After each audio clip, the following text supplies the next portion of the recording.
Good morning, everybody. I'm very happy to be here. I hope you all having a good morning already. I have some PowerPoint, so I'm going to switch to my screen. And we had it working before, so I think it should work. There we go. Great. So I want to talk to you about community wealth today, and I want to talk to you about it in the context of African American cooperatives and mutual aid. Now I just have to figure out how to move my screen. Oh, there we go. Okay, so first I just want to acknowledge and thank Kepra for inviting me and all of you for being here. I also always like to start out by acknowledging the original stewards of the land and acknowledging our ancestors, especially those struggles of enslaved laborers and those of us or those who still continue to labor without just compensation. So let's just bring our ancestors into the room for a moment. And I also kind of channel the ancestors who have used cooperation for liberation. So first, let's talk about the mutuality and the universality of mutual aid and economic cooperation. Once I started studying this, I realized that really every single population on Earth in every era of human history on every continent have used mutual aid and cooperation. Right? And what I'm talking about here is notions of a common good, a commonwealth, a commons, right? That we all own things together, that we work together, collectivism, revolving loan funds and rotating savings, right? Where we help to pool resources to help each other, a notion of collective work and collective responsibility. We can see it on our continent in indigenous cooperative efforts from First Nations. We also can see it in African civilizations, especially early African civilizations. And so it's not a concept that's new to our people, even though we sometimes feel that it is, or the terminology makes us feel that it is. It's really a concept and a behavior that we have practiced as human beings and that we continue to practice all the time. When I started studying these aspects of grassroots economic organizing among African Americans, I also noticed and realized that marginalization forces subaltern groups to find alternative economic solutions, to do something else, because we're discriminated against, we're left out of economies, we're marginalized. And so we have found ways to come together for ourselves to do things in racially self-sufficient ways, to connect to our African retentions, to design and manage the needed services and goods that we want in a culturally, racially, geographically sensitive ways. And we've done all that through these cooperatives, through mutual aid.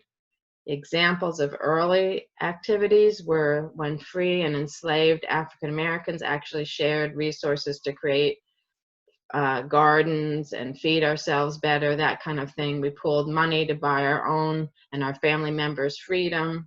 Everybody pitched in and bought one person, then they did it again for the next person, right? We did that to acquire land and equipment. We use solidarity for escaping, right? Like the Underground Railroad is a perfect example of a solidarity economy, right? It was a barter economy to help make sure we could move escapees from their enslavement to freedom, right? It was spiritual, but it was also economic, right? You had to have food, wagons, a place to hide people, etc. And then we did even more formal things. We started independent schools, intentional communities, and official mutual aid societies, which I'll talk about in a minute. So I pulled all this together and created a book a few years ago now. It still seems fresh, but it's about 5 years, 6 years ago now. Time is flying. Called Collective Courage, as you heard in my bio. And basically there I was really trying to chronicle the survival, resistance, and prosperity of African Americans through collective economic activities. And that's why the subtitle talks about economic thought, cooperative economic thought, as well as practice, because I looked at what we were saying and about why to use collectives and how to use them, as well as what we were doing to practice it. So the things I learned, that mutual aid and economic cooperation did for us or accomplished for us. So one, we pooled our resources. So even if we had meager resources, pulling them together made a substantial amount. We provided quality goods and services and access for ourselves and our communities, because remember, again, that marginality meant we weren't getting quality goods and services. We weren't getting access to things. And we were able to do it in these culturally, geographically, racially sensitive ways and produce the kinds of goods that our community wanted, not the kind people wanted to sell us. We were able to save costs. That meant we could increase our income. Or if we were in a worker co-op, we increased our income by paying ourselves better. We democratized wealth, and this is what we'll talk about a lot more today. We were able to expand assets, right, to be controlled by the collective and to actually be able to create wealth for us when we hadn't been able to do that before. We combated racial discrimination, which I keep saying. We also increased our economic stability. It turns out economic cooperation is a stabilizing force, and I'll talk more about that in a minute too. We increased our self-sufficiency and independence as a group, so that often we used co-ops and collective ownership to give us independence from the exploiting economic system that also was keeping us back from participating politically. So often, say in the mid-60s, we were being retaliated against economically for registering to vote and participating in the civil rights movement, but we used co-ops to give us some independence so that we wouldn't get as much economic retaliation, and we could go register to vote for who we wanted to and participate in a demonstration. So I'll give you some examples of that also. And then in general, we were able to create or save decent jobs in our communities. We developed a notion of collective action, collective agency. We developed leadership, which turns out in the studies that I did to be just as important as some of the economic benefits, the capacity building and the leadership that we learned, or that we developed, sorry. So quickly, the difference between a co-op business and a stock investment corporation. Cooperatives are about membership, and members are owners. Investor stock corps, it's about the investor. The investor is the owner. In a cooperative, it's what we call one member, one vote. No matter how much money you have invested in the co-op, you just get one vote about how things are done. An investor corporation, it's one share, one vote. So it's all about how much money you have invested in it. So if you have 10 shares, you have 10 votes. If you have 100 shares, you have 100 votes. So the person who could afford the 100 shares gets to outvote the person with the 10 shares, which doesn't happen in a co-op. Co-op's purpose is to satisfy a need to do problem solving in a community, to create accessible, affordable, high quality goods and services. The purpose of any stock corporation is to produce profit for its owners. And so again, you can see the difference in why co-ops might do the kinds of things I'm talking about. In a cooperative, capital is subordinate to labor and subordinate to usage. What does that mean? That means that the money that gets created, that gets put into a co-op and gets created by a co-op is there because of the people, the labor and the members, and and you get returns to that capital depending on how you use it or if you work there. In an investor stock corporation, capital is supreme. It's not subordinate to anyone. It's capital gets rents and rents labor, and everything is about the capital, and all the returns go to the capital. And then there's a democratic governance. That's what the one member, one vote helps to accomplish, that everybody gets a voice, everybody participates. It's actually one of the tenets, one of the major principles of a cooperative, that everybody has to be involved and has to have a chance to be a decision maker. In an investment stock, it's about the majority rule. And again, the money, whoever has the most money has the majority, and that's how the decisions are made. And finally, we can talk about the solidarity, the notion of sort of back to purpose and who gets what. And in a cooperative, it's about solidarity between members, solidarity between the members and the community, giving returns to the community as well as returns to the member, and helping the community. Some of the cooperative principles are also about working with other cooperatives and helping community. And again, for an investment company, it's the return to the owner. It's the investment. The stock is supposed to rise in value, and it goes back to the owner. And there's no real purpose or mission about supporting community or supporting all the members. So how do cooperatives do all the things that I said they do? Well, one, they address what we call market failure, the failure of for-profit businesses to provide certain services. The easiest one to think about is rural electricity, right? The US had this problem, and we solved it with cooperatives. The Tennessee Valley Initiative and the Rural Cooperative Development Program actually electrified most of the United States, because for-profit electrical companies wouldn't do rural electrification because there were too many people in between the lines, and they wouldn't have enough, they didn't think they would have enough customers to get the profits they wanted. But rural electric co-ops, all the people who need electricity pool together and create an electric company together and buy electricity together, and then they can get the electricity they want without a middleman who's trying to make a profit off of it. Food co-ops, similar idea. We want healthy organic produce and food. It's hard to get it. Sometimes it's very expensive to get it.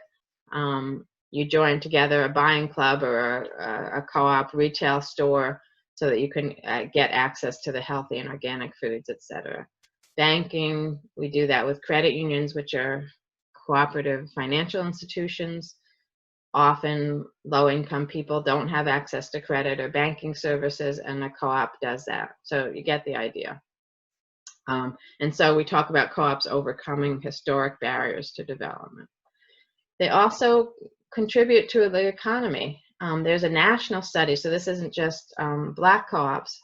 There's a national study that a few years ago estimated that over $154 billion of the nation's total income comes from cooperative businesses. So even though most of the time people think we're talking about tiny little mom and pop co-ops and small little co-ops that don't do anything, they've created over 2 million jobs, right? An impact of wages and salaries of almost 75 billion. So this is not an insignificant sector. And so it's important that those of us who need to use this kind of a strategy realize that it's a strategy all of us can use, and it's a viable strategy for economic development. We also learned that cooperatives have lower failure rates than other small businesses. Small businesses have huge high failure rates, around 60 to 80% in the first year. For regular small businesses, co-ops, only about 10% fail in the first year. And after 5 years, only 3 to 5% of traditional small businesses are still in business. They really don't last that long. It's very hard for small businesses to make it. But 90% of co-ops are still operating after 5 years. So again, the longevity, that's why you see in a minute I talk about anchoring when we talk about community assets and community wealth. The anchoring that co-ops do. Part of it is because of this longevity. And we know that longevity happens more because of the form of the co-op. All those things I mentioned when I was comparing it to stock ownership. You can see that the form is much more about participation and pooling of resources, sharing of risks, connecting to community, and those things help the co-ops to be stabilized and to last longer. And we also have data around the world that shows that co-ops successfully address the effects of crises and survive crises better. In fact, you'll also see a lot of the co-ops I studied were started in a crisis and helped to address the issues of a crisis. And then many co-ops survive crises better than regular small businesses and regular businesses. And that will be important for us talking about this moment in the COVID pandemic, what we can do and why this structure, sorry, I just lost my word, why this strategy, that's the word I was looking for, why this strategy is a good one. So co-ops improve income and wealth and develop their communities. That's what I wanted to focus on today so that we can see how we can use it going forward. So first I was asked to talk about what is community wealth. So this is my definition. I think a lot of people have different definitions. I've published some things about community wealth and only recently articulated it this way.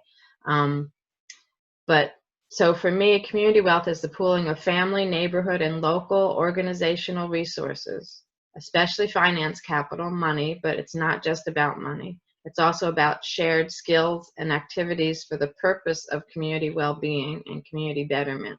So any of the, right? So wealth is really anything that's creating well-being and betterment in a community that's controlled by the community or members of a community, right? Using surplus, creating surplus, and leveraging pooled resources to better allocate them for grassroots community development.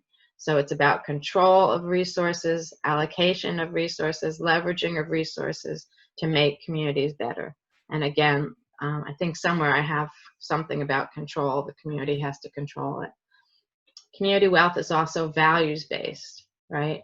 So it's about learning and teaching how to do this kind of work as a community, how to think more about commons and commonwealth, right, than the individual. And it's about democratic community and worker control over community assets. So cooperatives, community-owned businesses, credit unions, other community-based institutions can all become community assets, can all become community wealth if the values are right and if the control is right. So we can even control our schools, our libraries, social services, public security agencies, nonprofits, right? If you have this mindset of these values of democracy and grassroots ownership and community control. Oh, there's my community control. And then the final piece for me about community wealth is the community control and power over it, right? That we can take power. We can make economic and political power align with our values as human beings, that the grassroots determine our needs and how the resources and assets are used. That's a huge part of what makes it a community wealth, right? And not either somebody else's wealth where they're being benevolent and giving charity or that kind of thing. For African Americans, since we were first brought on this soil as enslaved chattel, right? We couldn't even own our own bodies. Wealth and capital become an important issue for us, right? We didn't own our own bodies, we couldn't own private property, but we figured out how to pool what we did have and make something of it to keep ourselves alive and then later to even help us to thrive, right? And so controlling wealth and capital has really been an issue and a mission for us in our struggles for liberation and prosperity. And in the face of asset stripping, right? So 400 plus years of asset stripping, and our resistance to asset stripping and the stripping of our humanity, right, are conditions that have led us in the Western Hemisphere to pool our resources, to practice serious mutual aid, to practice economic cooperation, to establish cooperatives and collectives. So that we've, in part, it's been reaction to the asset stripping, but it's also been a proactive policy about group liberation and group prosperity. So the pooled resources, right, have helped us to survive, right? Even if you have meager resources of your own, once you start pooling them with your neighbors, you get a pot of money that's more, you can do more with. In a minute, we'll talk specifically about the mutual aid societies that did that. But we started out just pooling resources for community care, to bury our dead, especially when we were enslaved, right? Nobody cared if we died or how we were buried, but we had strong retentions from Africa about burial being so important to the human, to our human relationships. And so we used to pool resources to do the correct burial, to do death benefits to our families. We did nurseries for children and orphans, homes for the aged. Hospitals grew out of some of the mutual aid societies we had, night schools, scholarship funds, non-predatory loans, all these things, again, we started practicing as a way to survive and to support ourselves. So the earliest sort of collective cooperative activities were mutual aid societies and beneficial societies. That's what I've been talking about. We did joint purchasing, revolving loan funds, sickness, widow, orphan, and death benefits. Often these were through Black religious organizations, fraternal organizations, Black-owned schools, very informal, except that it was passing of money, so there was a formality. People knew where their money was going and who. They only let trusted people hold the money until it was needed to be used. That ended up meaning often Black women were the sort of bankers for these kinds of associations. Many of them were headed by Black women, and eventually actually Black women and women's mutual aid societies became the largest form of mutual aid in the Black community. And just quickly, because I think I'm going too slowly here, I want to give an example of a mutual aid society. The Free African Society in Philadelphia in the late 1700s is the second oldest Black mutual aid association. And it started out doing burials and then death benefits and then widow and orphan programs, etc. But also the Free African Society is the one that established the first independent Black church.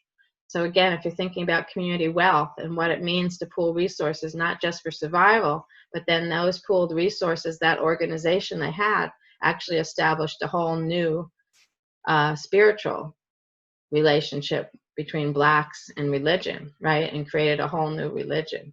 And so again, you can see the power of going from, you know, a few people putting in a penny here, a penny there, 10 cents there to make sure their loved ones are buried properly, to establishing a whole church, which is now a huge, right? The AME system is a huge system. And again, I think I said it in the other slide, Black women ended up starting their own mutual aid societies around the country and ended up by the early 1800s being the largest group of mutual aid societies. So then let's move into co-ops. And I've got, I think, 5 ways that co-ops are community assets and create community wealth. And the mutual aid societies, many of them sort of morphed into co-ops, and sometimes it was because of people's activity in the mutual aid society that they then realized the official co-op structure would work for what they were trying to do. And so I see a kind of natural, even though mutual aid societies still exist, and actually they've been coming back in force in the last few months. But there was a sort of natural progression from the more informal mutual aid societies to the more formal co-ops, especially once the US passed laws for how to incorporate as a co-op.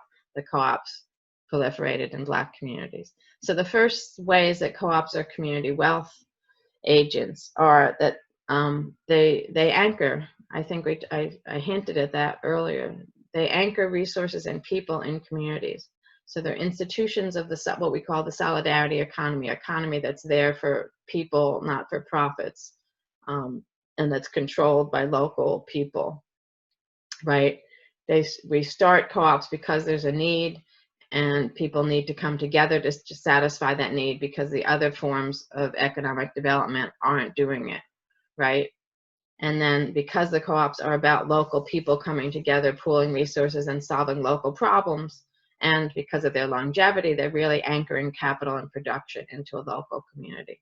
One example, 1901, the Oddfellows Lodge, which is basically a fraternal organization, but it was also a mutual aid society, established the Mercantile Cooperative Company in Ruthville, Virginia.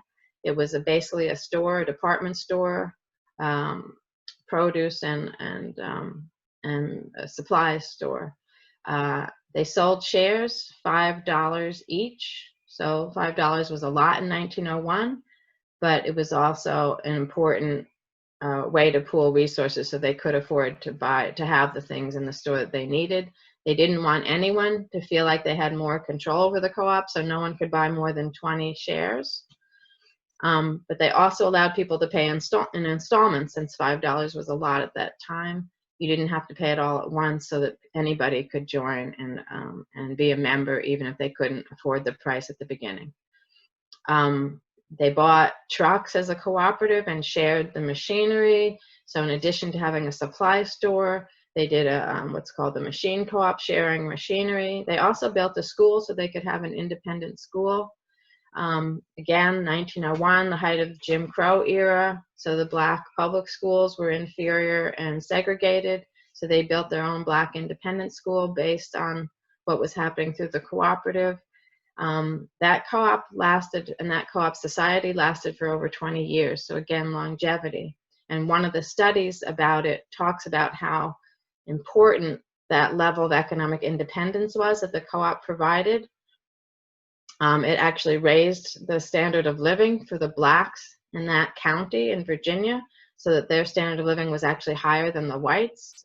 And it also aided them in the 40s and 50s in the struggle for political rights and racial justice, because they already had this history of collectivism, cooperativism, as well as a higher standard of living. And so that's one of the examples of a cooperative, and you can see sort of the community wealth aspects of it, as well as the other things it was doing. In the 30s, there's a proliferation of cooperatives for everybody, but especially in the Black community, I found. And we use cooperatives in general for needed goods and services, addressing unemployment and poverty, replacing investment where our communities had been disinvested, and addressing the multiple issues of the Depression. So again, this is a good, these examples I'm going to show you are good models for what we could be doing now, the similar situation as the Great Depression. And can somebody give me a 5-minute warning so I know when I need to either speed up or change tactic? So one of the 30s co-ops was in Gary, Indiana, what, down the street from you guys, or a few hundred miles? From at least those of you who are in Indianapolis. It's one of my favorite examples, so some of you may have heard it already, but Consumer Cooperative Trading Company actually started out with a study group at the height of the Great Depression. The last bank had left the neighborhood, and the Black community was in dire straits, and they came together to start to talk about what was happening. They created a course on cooperatives. They learned everything they could, and they decided they wanted a grocery store, a gas station, and a credit union. And so they opened their first co-op in 1935 after over a year and a half of studying cooperatives and trying to figure out, right, what to do. I think they had a little bit of a buying club first, and then they opened the grocery store. Within a year, that grocery store was so well used, it became the largest African-American grocery store in the United States, with total sales of $160,000. This is 1936, people. So it was well used, it was well operated, it brought in revenues, brought important food and access to food that wasn't there. And because it was a co-op, they started giving annual dividends back to every member of 2% on your initial equity. And so not only did it provide all the things we know the grocery stores provide in an affordable way, it also was giving back dividends. So that's also a kind of wealth, and giving dividends to the members. I forgot how many members were in this co-op, but it was in the hundreds. And then they also, within another year, they added a credit union because they realized the control over financial services was important. A second grocery store, a branch grocery store, since the grocery store had gotten very big, and a gas station because access to gas was also another problem. So here's a group that tried to solve all of their local community problems with the co-op ownership. And they considered their women's guild also continued to study throughout the whole process to keep everybody on their toes and keep current on how to run a co-op properly. In North Carolina, there were two independent Black schools, Terrell County School and Bricks School, that worked together to create a North Carolina council. First, they did an Eastern Regional Council where they were in North Carolina, and then they made a national council. The two schools had gotten into co-op education and were teaching the adults, not just the children, about co-ops, and the adults were starting ag co-ops and a credit union, etc. They also, both schools, started a co-op health insurance program to make sure they had a nurse and a way to pay for hospitalization, all again during the Great Depression. Then they realized they needed a coalition, and so they came together with other Black co-ops and then with the state agricultural department to create manuals and workshops so they could promote the development of Black credit unions and co-ops. And by the time they finished the manual in 1936, within 12 years, they had gone from 3 Black credit unions to 98 Black credit unions in the state of North Carolina. And they also added 48 additional Black co-ops from that. So again, here's again where one co-op didn't just do it by themselves. They joined together, they got state support. They also both, the health insurance, the co-op health insurance is very important, especially for nowadays. Both of them use the co-ops as a kind of mutual aid to do health insurance.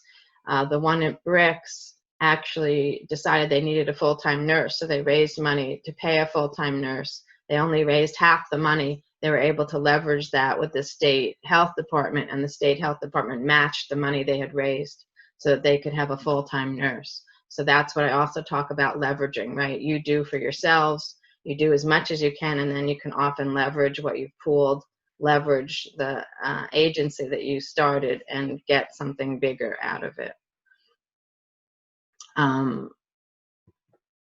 And then more recently in the 60s, and Freedom Quilting Bee, I think still exists now, but it's existed for about 30 years, if not longer.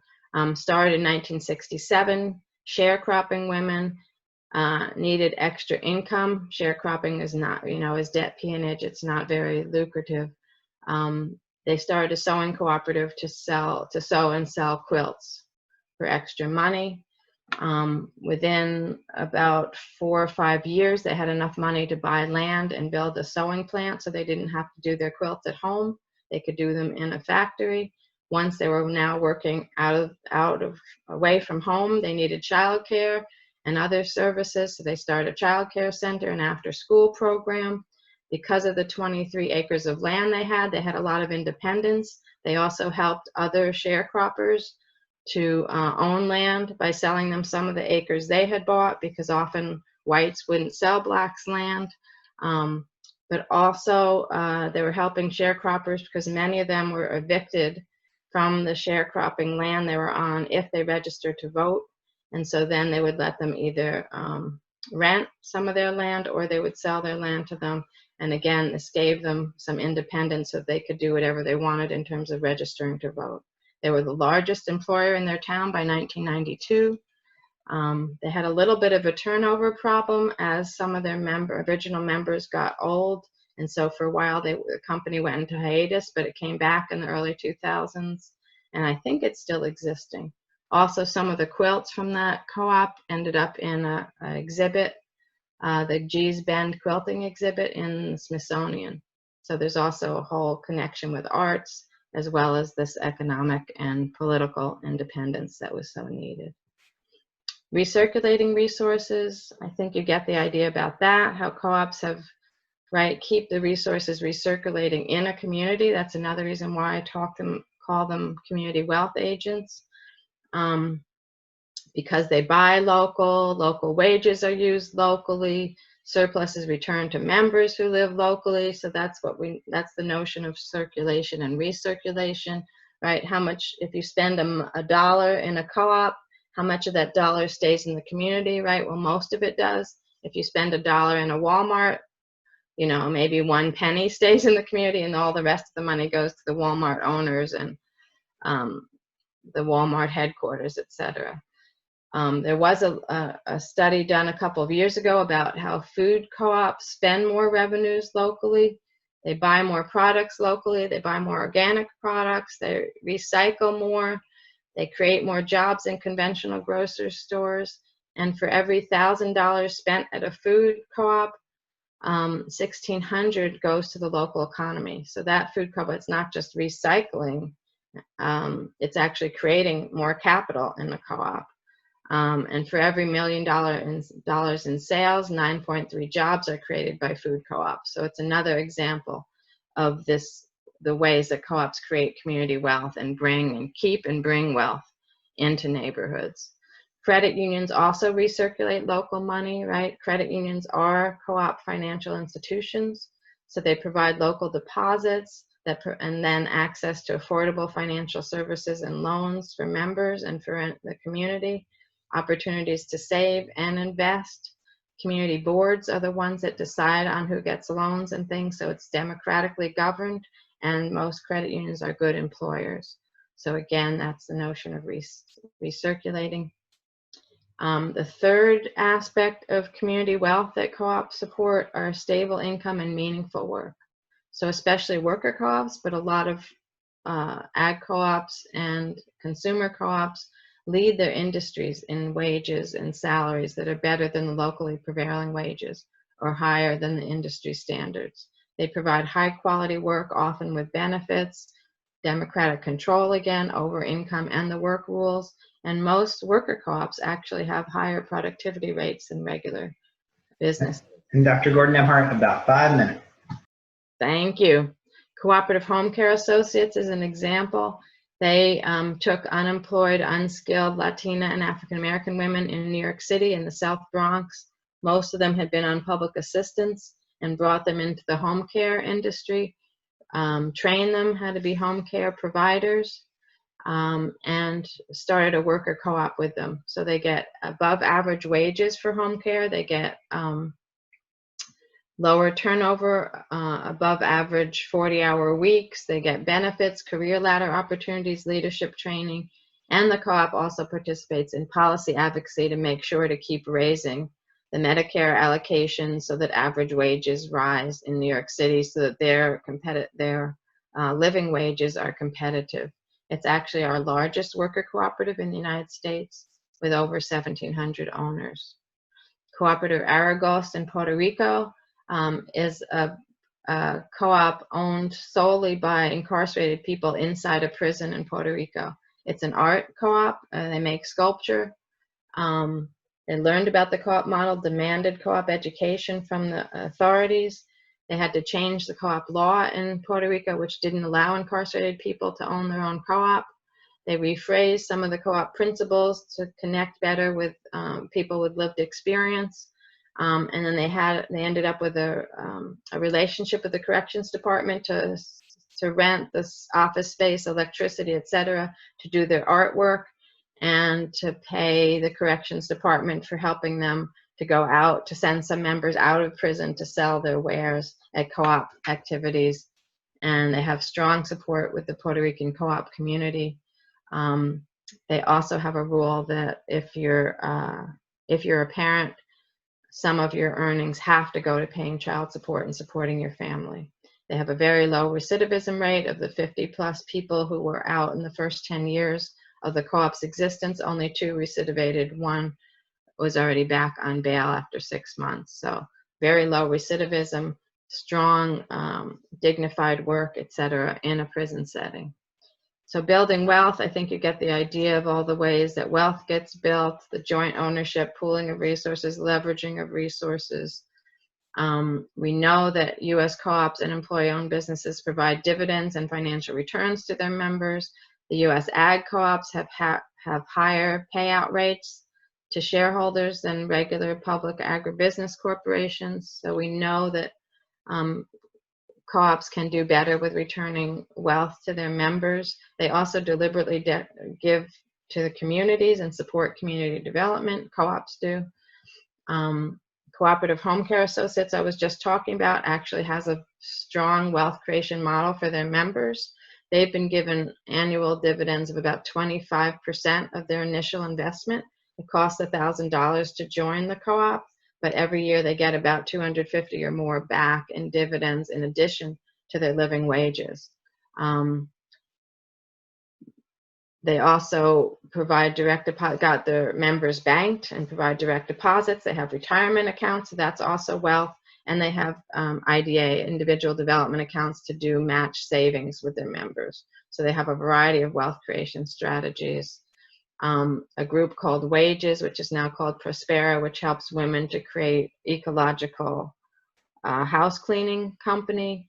They were able to increase in the initial years of the co-op. They increased their incomes from $24,000 to $40,000, which is higher than the national average for Latina. And some of them have been able to put down payments on homes because of their stable work in the co-op. Housing co-ops also create wealth. I'll skip those. Youth co-ops also help youth save money, create wealth. And the last piece is the economic and environmental sustainability, right? So providing communities with viable community-based businesses that are often environmentally friendly, are very important so that we have a triple bottom line with most co-ops: profit, human and social capital, and environmental capital are what I'm calling the triple bottom line. So caring about people, but also some about profit, and also caring about the environment and sustainability in general. My last example will be Crenshaw High School in the 1990s, right after the rebellions in South Central LA. They wanted to help rebuild their community through community garden, a school garden, and they wanted to give food away, but they also learned about a business model and value added. So they started a salad dressing business, created a co-op to run the business, a student co-op to run the business. They voted that 50% of their profits would be saved for college scholarships. Over 10 years, they awarded over $180,000 in college scholarships to their graduating student managers. That allowed, right, the students to actually think about going to college when they couldn't afford it. It also got their high school creating a college prep program, because now they had a substantial number of students every year who were going to be able to go on to college. So again, you can see all the spillover effects for community kinds of wealth. Green worker co-ops in the South Bronx, I'll skip over them, but they also incubate worker-owned green businesses. So challenges, I think you know all the challenges during a pandemic. Do you think co-ops can help? From all the list I gave you of how they helped in other crises and what they do, I think we can say that co-ops can help, but that's the dialogue we want to have now. So let me just reiterate the important components for co-op business development. You have to have adequate resources and financing, even if it's just pooled and leveraging the pooled resources. You need participation, real human energy and enthusiasm, as well as solidarity and trust among the members. We need some sense of conflict transformation, right? How to get through conflict in a supportive, constructive way, and how to make decisions together, even decisions about money, which are usually, right, so fractious. Internal education and training. We need to study together, learn together. We need both to understand the model, to understand the industry and the business we're in, and to understand how to manage a democratic company. And then we need public education too, publicity about what you're doing. The public, the community needs to understand the co-op and why it exists, etc. And then that local control, right? We need to control our own businesses, our own activities, and we need to cooperate with all the other co-ops and mutual aid and solidarity activities. The other finding that was really surprising to me, but shouldn't have been, was how important deliberate cooperative development by organized organizations was. Most of the co-ops I found were connected or in a period when there was lots of Black organizations talking about co-ops and helping to do co-op development. So where there were more Black organizations, we had more co-ops, and where more Black organizations were doing co-op education, we had more co-ops. And then the community support. Most co-ops thrived when the communities understood, were involved in the co-op, understood what the co-op was there for, and worked with the co-op, and where the co-op helped to give back to the community. And in those cases, the community defended those co-ops. And so let me end on how transformative the co-ops can be in people's lives and lives of communities. I think I gave you some examples of all that, including the humanizing of work and ownership that we see in an incarcerated worker co-op, for example. All the economic and social benefits, the creation of wealth that's jointly owned and for the community, not just for each individual. Thank you so much. I'm excited for the questions and for the dialogue with everybody. Thank you so much, Dr. Gordon-Nembhard. You gave a lot of great information. I see a lot of questions already in the chat. So I want to get things started for a little bit. My name is Oshia Boyd. I'm editor of the Indianapolis Recorder newspaper. And as many of you know, the Recorder is a 125-year-old Black-owned newspaper in our community in Indianapolis. And we're just excited and to be here to help facilitate the Q&A. I've learned a lot. I've written down questions. I see questions in the chat. So I'm just going to kick things off with a couple of questions that we already had. Can you define community wealth? Right. So I tried to do that in the presentation, and my understanding and my sense of community wealth is three components. It's about resources, sometimes not typical, right? So not just money, but all different kinds of resources and assets that people have, but that are shared or available to the community. So it's about shared resources, pooling of resources, collective resources, and resources whose purpose is not just for individual betterment, but for the community's betterment. So that's my second piece, is it has to be assets and resources that are about prosperity and betterment for a whole group of people. And then the third thing is about control, right? And so to be a community wealth, to be a community asset, it also has to be controlled by the people that it's benefiting, by the people who need it and by the people who are benefiting from it. And so we need grassroots community control of all these various resources for the good of the community. I think you mentioned when we talk about wealth, we often think about money as the only resource. And I feel like that's kind of where what you're saying, we need to think beyond money. It's not just money. There's all kind of resources we have in our community that equate wealth, but we're caught up on just one example or one resource. And as I was listening to you, I kept thinking about, we're always talking about starting your own business, be an entrepreneur. This is the way to move Black people into wealth. Somehow the collective, the cooperative part has been lost. We are now focusing on everyone create their own business individual. Right. But as we know, that seems to be where maybe we're having the problem, because that's hard. We don't have the capital. It's hard. We don't have the capital. It's very precarious. Any small business is very precarious. And so, you know, partly it's because we live in an individualistic capitalist society. So that's what we're taught. That's the models that most people promote or know about. If you go to the small business development agencies, that, you know, they don't tell you about co-ops. So that's why often we've had to be sort of off the grid, under the radar, to do the cooperation. You know, I have a pet peeve about the, I mean, there's nothing wrong with individual mom and pop stores and that kind of thing, but they don't, if we're thinking about community wealth and the grand scheme of things, it's not enough. And often there's even ways, there's a cooperative model that connects individually owned businesses, and that's called a secondary marketing co-op or producers co-op. And we actually, you have lots of examples of it in the world that we probably don't know. Carpet One, the hardware stores. Someone mentioned that in the chat. Ace Hardware. Ace Hardware. Thank you. Sorry. I didn't mean to get hung up on that. Yeah, they're my favorite. Yeah, anyway, those are all second level co-ops. And we had one years ago in the early 1900s, we had one called Colored Merchants Association. It was a co-op of all the independent Black grocers in the country.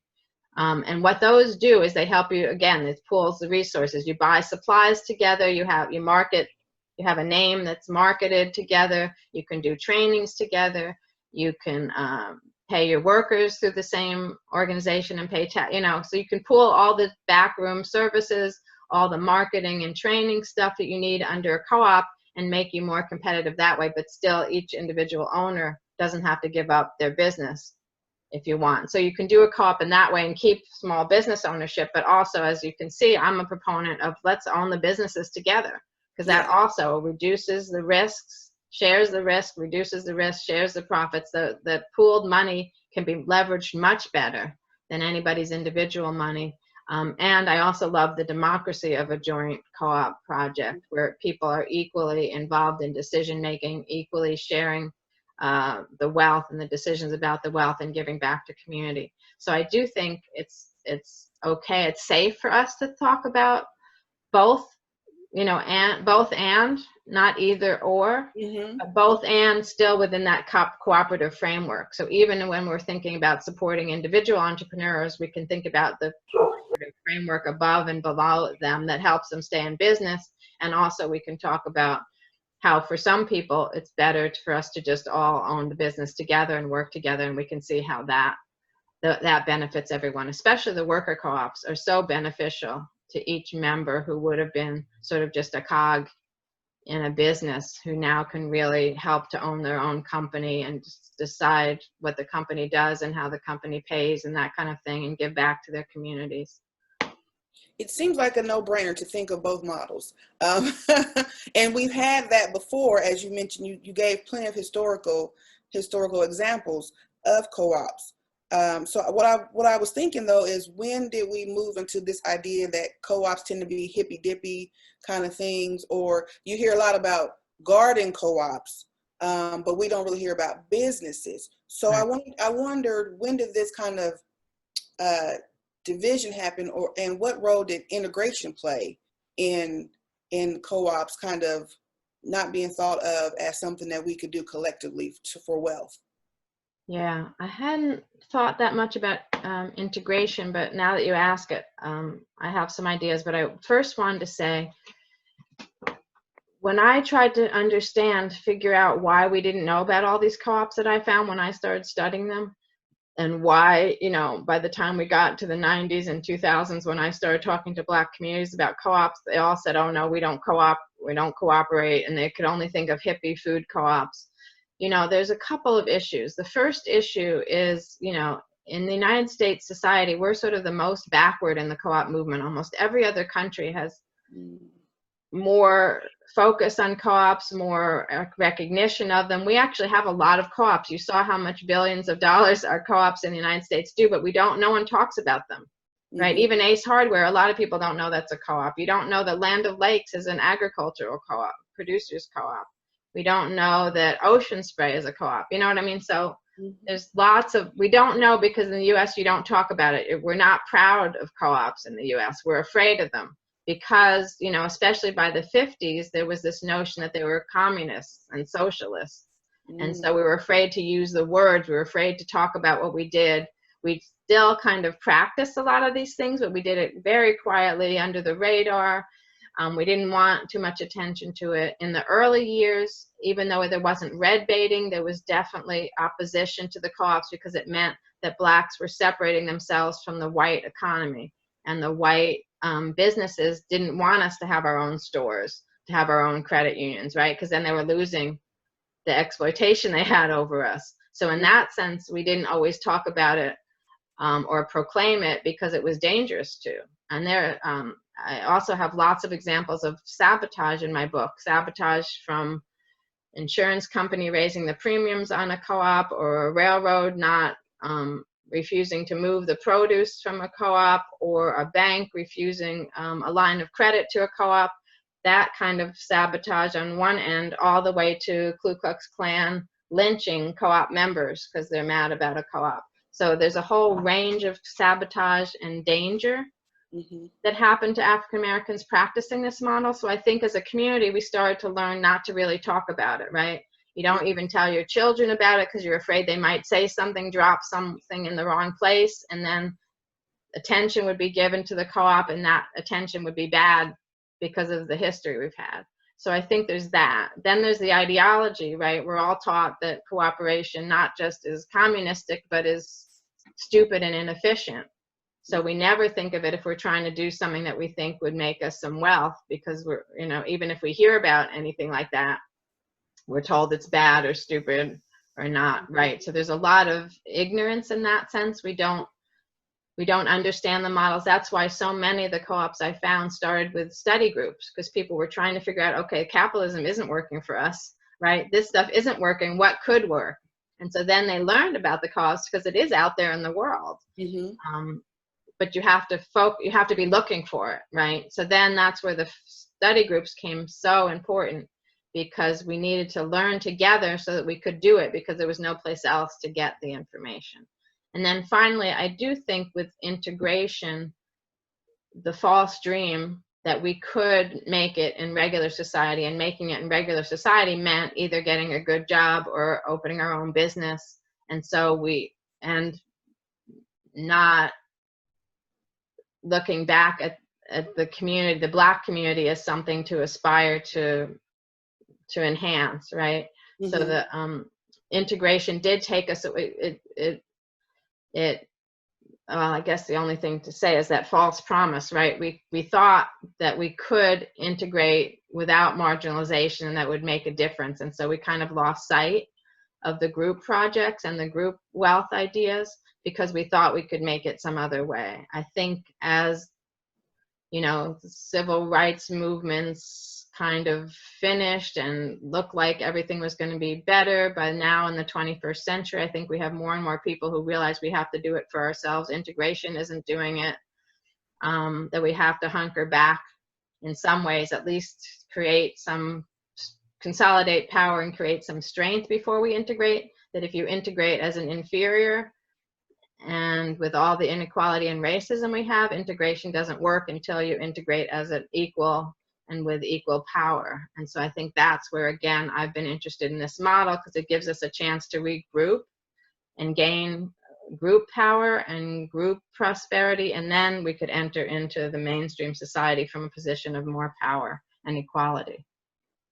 I don't know if that answered your question. I think it did. I think it did.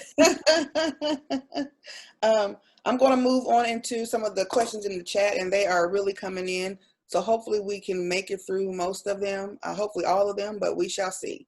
So the first question I have is, what is the difference between a collective and a cooperative? Oh, okay. So a collective and a cooperative are very similar. A collective is more informal. A cooperative, there's actual, every state has co-op incorporation laws. Some states have better ones than others.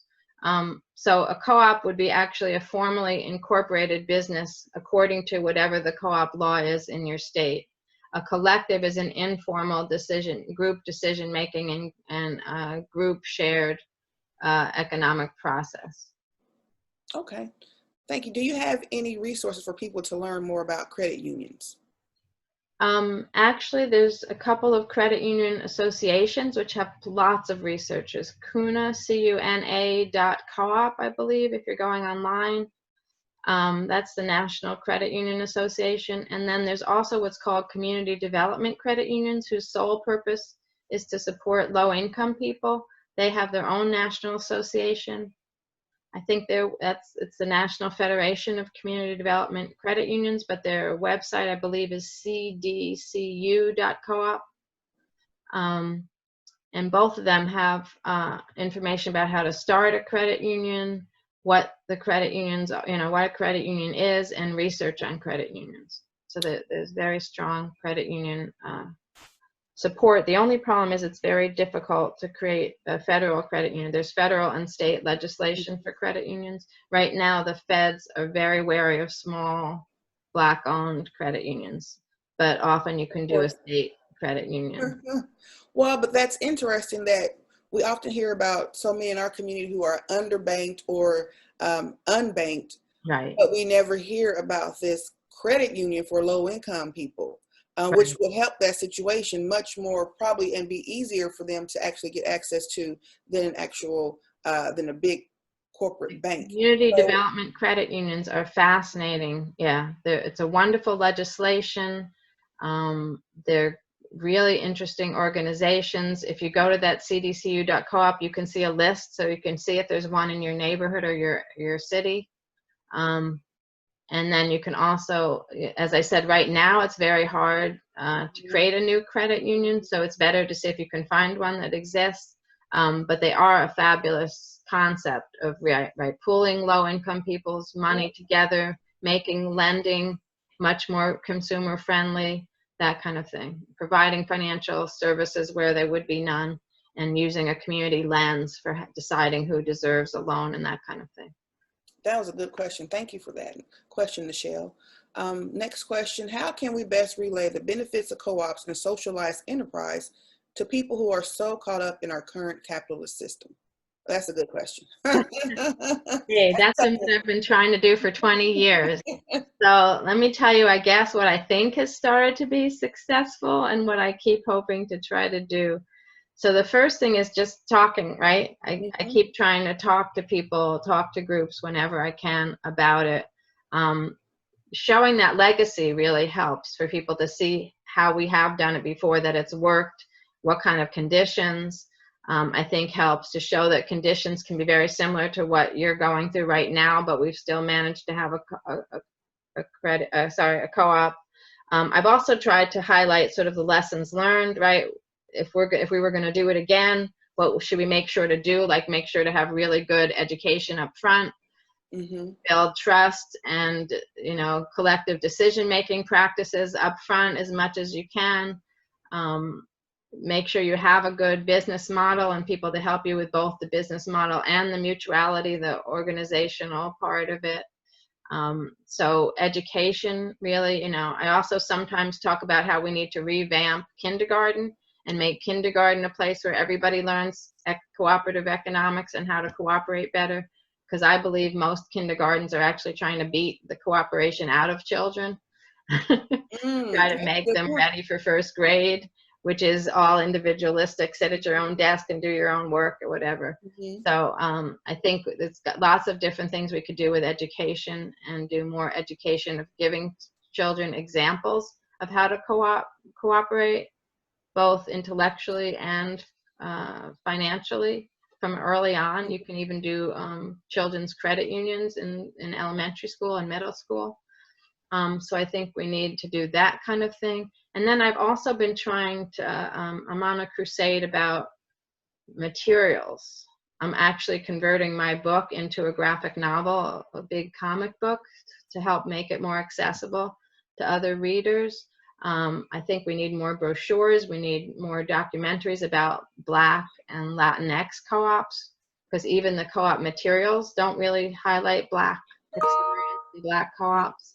So I've been on a crusade that we need more materials that really show what we do as a people and how to do it, more how-to manuals, and more. I think we also just need more youth co-ops, especially in the schools. There's lots of great examples of schools that have helped youth to start their own co-ops in a controlled environment and a safe environment, and that experience I think is a huge.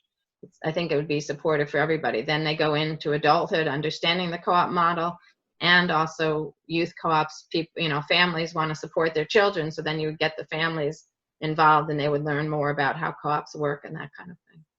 So it's kind of like a co-op revolution if we start in their youth.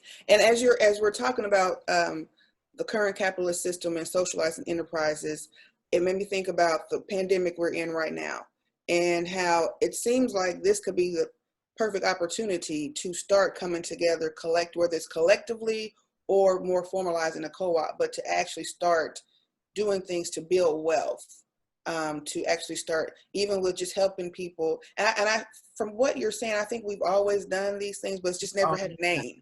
Right. We've never had a name to it.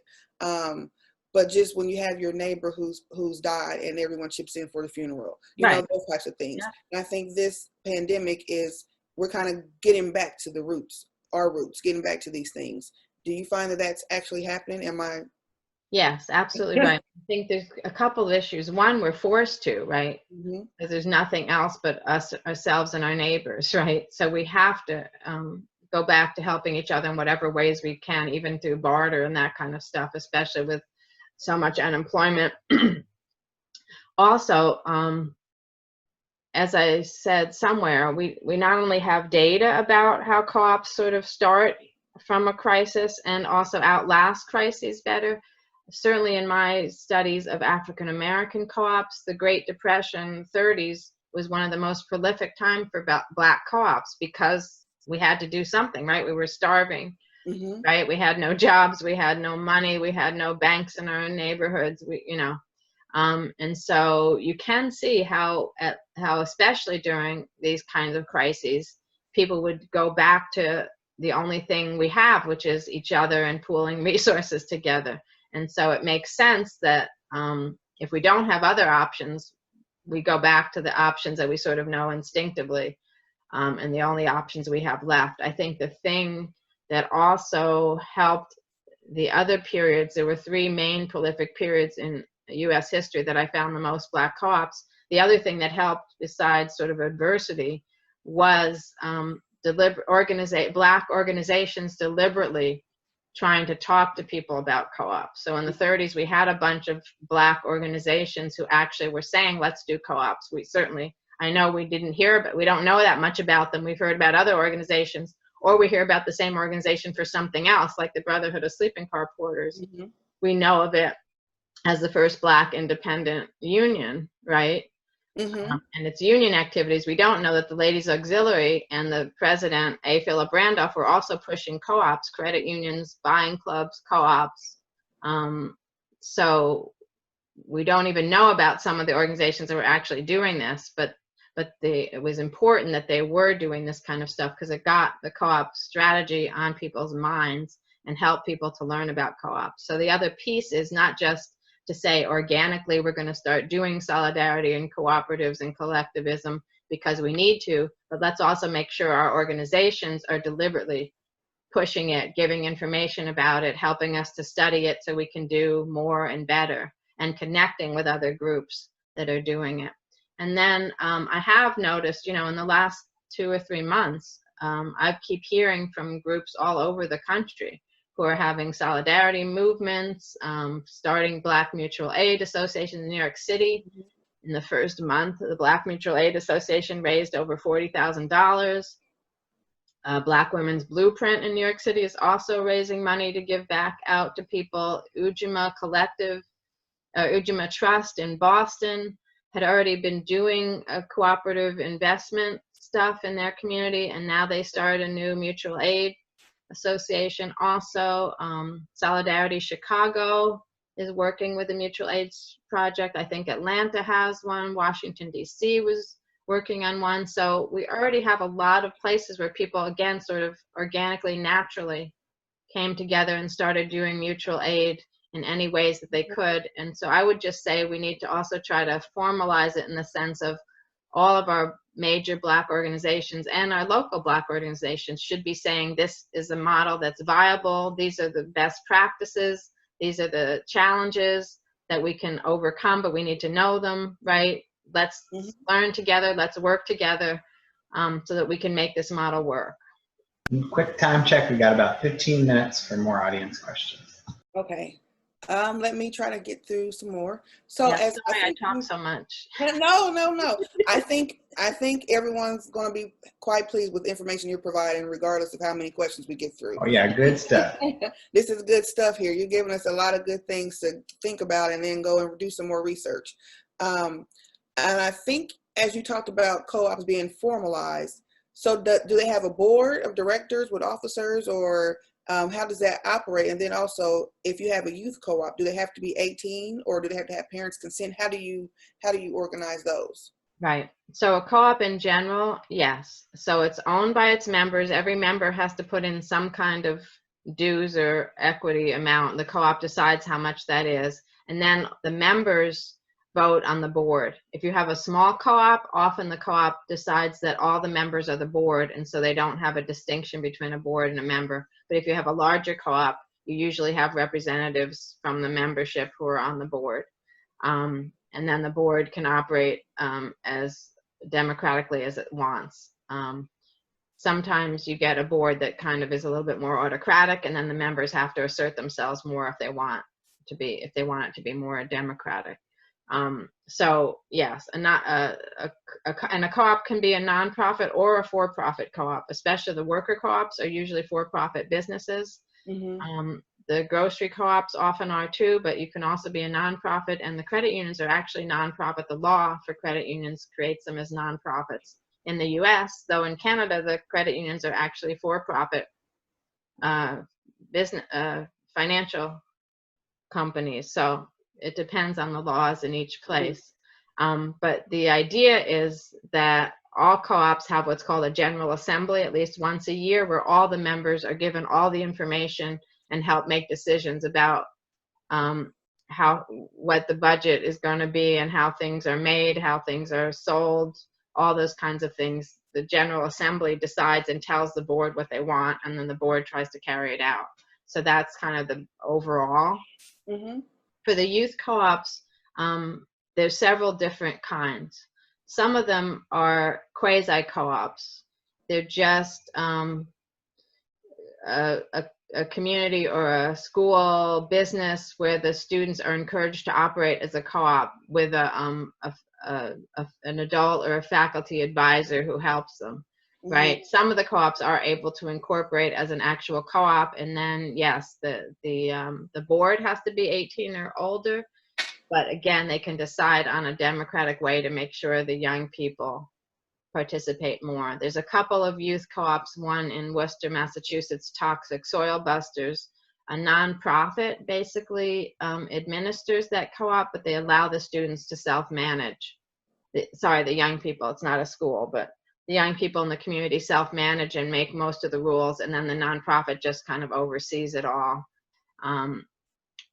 And helps the youth handle the money. So you can really, that's the other thing about, if you haven't figured out from what I've said, the co-op model is very flexible. You have to operate under certain principles, and obviously to incorporate, there's certain guidelines for how to incorporate, but within that you can create bylaws that allow all different kinds of decision making and democracy, et cetera, as long as you adhere to the basic principles about democracy and shared work and shared decision making and that kind of thing.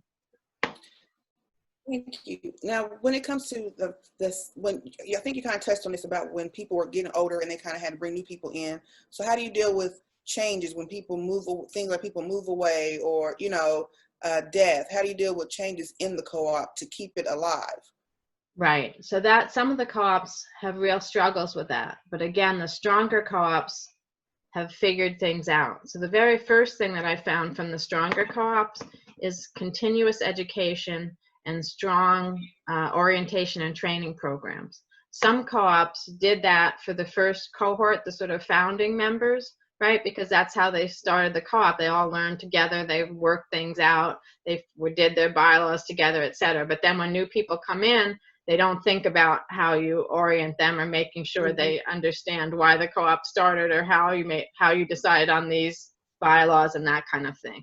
So the co-ops that really are the strongest have a process for bringing new people in that gives them all that history, that buddies them with an existing member, that has a whole process for how to make sure people understand the purpose and mission and vision of the co-op and keep up to date.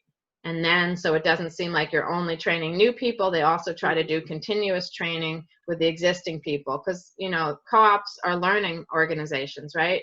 To be democratically run, you're always learning new things, trying out new stuff, right? And so everybody learning together is part of it. So again, the stronger co-ops continue to have opportunities to learn together. They do strong board trainings, they do trainings during the annual meetings, they provide other kind of trainings. The co-ops that have enough money to actually pay everybody to be trained are also stronger, because then you're not expecting people to volunteer time to be trained, but it's built into what they're doing in the co-op and part of the pay structure if you can afford it.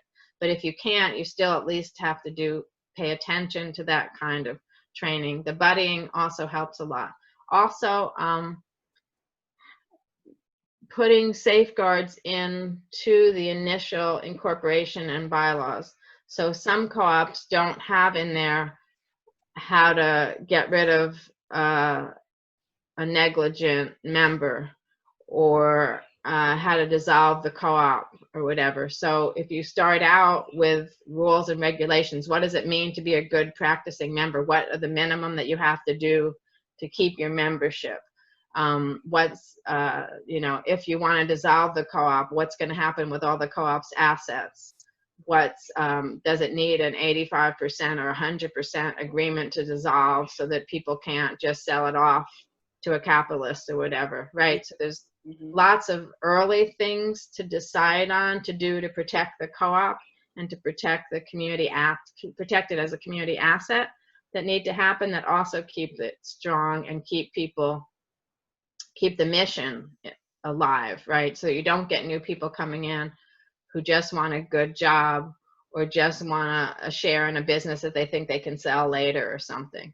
So a lot of it, again, is about communication, but there's also some sort of legal things in terms of the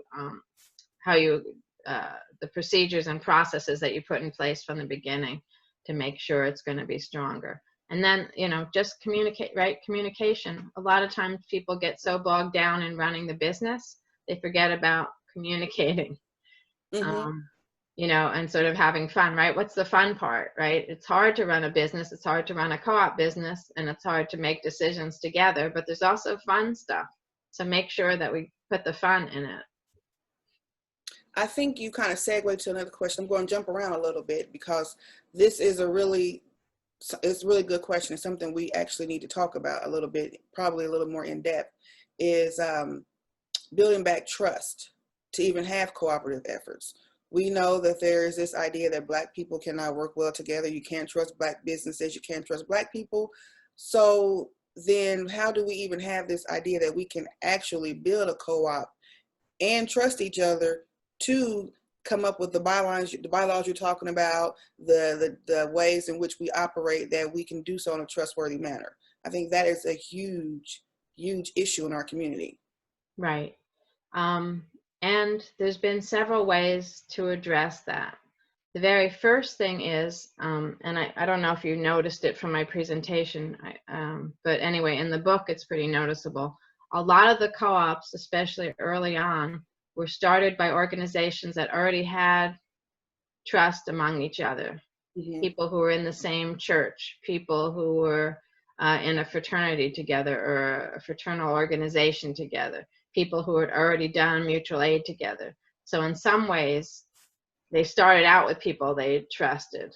We can't always do that now, and of course we're in a world, right, where we don't know each other as well, and we're not as active in those kinds of organizations anymore. So that's the other reason why those study groups are so important. A lot of trust and bonding gets developed when you study together. And so I think a lot of the organizations, in fact, some of the strongest co-ops, again, had long periods of study, 6 months, a year, longer, before they even opened a business together. Mm-hmm. There was a program, Cooperative Economics for Women in Boston in the 90s. They had a 2-year training program, which I was studying because I was fascinated, and I couldn't, you know, I was surprised that they could keep people's attention, but they realized there was so much, you know, and the first question, one of the first questions they asked, well, first they did a skills survey of what everybody's skills were so they could figure out how to kind of group people who had the same skills to help them to think about starting a co-op together. But then the second activity was, who do you trust, especially to talk to about money? Because this is a business, you have to talk about money, and often we don't even feel comfortable talking about money and sharing about money. So they had a whole section on who do you talk to about money, and who would you, you know, what would you need in place to talk to somebody else about money, right? And so that, you know, that was another piece of it. And then they went into all kinds of stuff about bonding and trust building and how to, you know, what is a co-op and how to run a co-op, and then what business do you want and how do you run that, right? So there's a lot of, it's not a fast, you don't wake up one morning and say, we're going to start a co-op tomorrow. That's when they don't work, right? Or even the co-ops where there's an ad for it and people who don't know each other sign up, but then you don't give them a chance to bond and train, right? Mm-hmm. That doesn't work either. It is a long-term, I mean, that's also one of the reasons why co-ops have more longevity, because they're not just slapped together. You have to be really deliberate and take time to get the pieces together, right? Sometimes you have to argue about those policies and procedures, right? Everybody's not going to agree that it takes 85% to dissolve the organization. You might have to talk about that for a month or two before people realize why the 85% is so important, because you don't want people on a whim majority to just sell off the company for no reason. You know what I'm saying? Mm-hmm. But it might take time to talk that through, right? It might take time to talk through the fact that the first year that you have profits, everybody shouldn't get a bonus, that maybe the money has to be put back in the business to stabilize it first, and then you get a bonus the next year, right? That all those processes have to be talked through. You have to figure out, understand why, and so that takes time. I also know there's a co-op in Atlanta that's a home buying co-op. Everybody pools their resources so that every 6 months, one family has enough for a down payment for a house. So that's lots of money, like $500 a month or more that they have to put in to be in that co-op. Well, you can't even join the co-op without going to their weekend African spiritual bonding program. And so they have a 3-day program based on one of the African trust building programs that they develop that you have to go through before you can even join that co-op, because they realize how important it is to trust, right? It's a lot of money changing hands every month, and you have to wait your turn to get, for it's your time to get the pot, right? But they've been very successful. I forget how many people they've helped do down payments. And they had one family during the last recession that came to a meeting one day and said, we've got to drop out. We both lost our jobs and there's no way we can keep up our payments. And do you know the rest of the group said, no, don't drop out. We're going to help you. And they all started referring them to other people. So they got enough consulting jobs for the next 6 months or whatever to stay in the co-op and to get back on their feet. So it's also that, right? That kind of sense of community and bonding that gets built when you do it deliberately. Connections. And a 5-minute warning. Okay, well, I think we have time for one last question. And this one may be a doozy. So they've all been kind of hard. Well, we're smart people in Indianapolis. Yeah, absolutely. Can we combine the ideas of a co-op and entrepreneurialism to create effective incubators / accelerators that focus on community-based business development, developing synergistic businesses that improve quality of place, and are responsible stewards of community resources? Oh, that's fabulous. Actually, yeah, that's easy, yes. Okay. But how, right? I assume the rest of it is about how.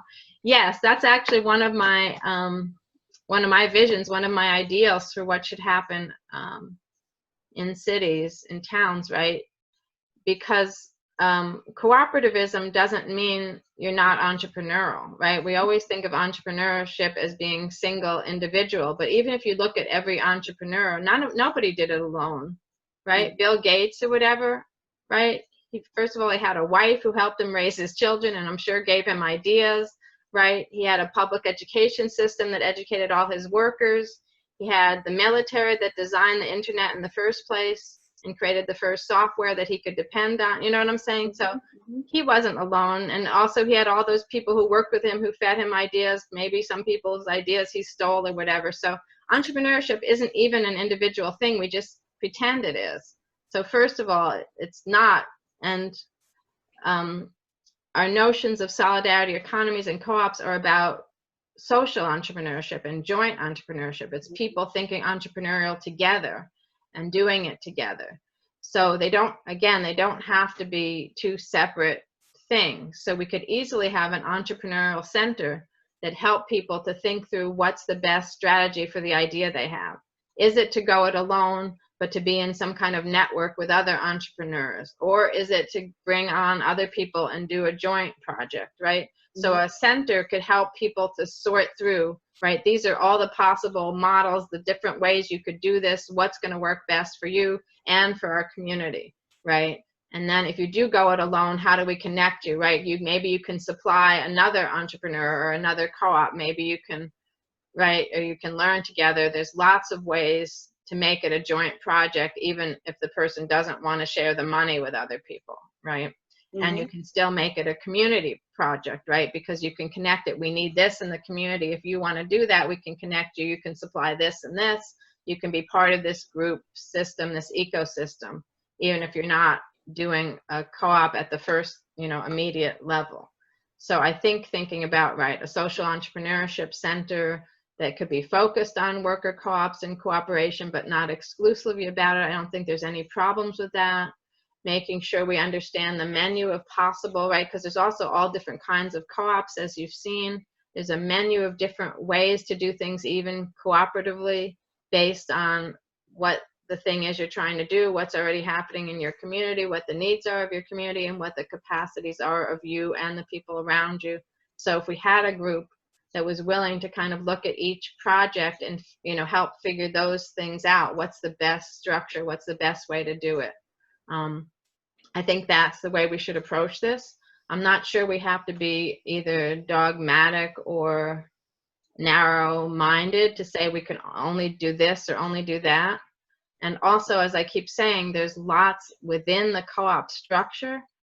There's lots of different ways to organize a co-op. You have some that are self-managing, where everybody shares the management decisions or rotates the management positions, but you have others where the group decides to hire a manager. So, right, so there's lots of different ways within a co-op structure, and the co-op structure, again, is about that shared resources, shared risks, and group decision making. I mean, those, I guess, are sort of the main pillars of it. There's a bunch of other smaller things. But if you stay within those principles, there's lots of ways you can do it that meet and match the needs and the preferences of the people around you. So that's, again, why the studying is so important, because you need to study the options. That people need to learn together what the options are so that they can make informed decisions, and then start to build from that. And then, again, cooperation doesn't always mean you have to cooperate at the very bottom level. You could be cooperating at the middle and top levels and make things work in that way too. Thank you, Dr. Gordon-Nembhard. Thank you so much for being our keynote speaker. You've given me a lot to think about, a lot of things I hadn't thought about before. I know from the questions that people were really enjoying your speech, and you've got everyone's gears turning for sure. So thank you so very much. Great. I'll turn it back over to you, Albert. Yeah, thanks so much for having me. I really appreciate having this time with you guys, and I hope I get people moving into action and doing stuff. There's so many different ways to start. I think so. I think I look forward to seeing what comes out of this. I think people are ready. People are want to move. All right.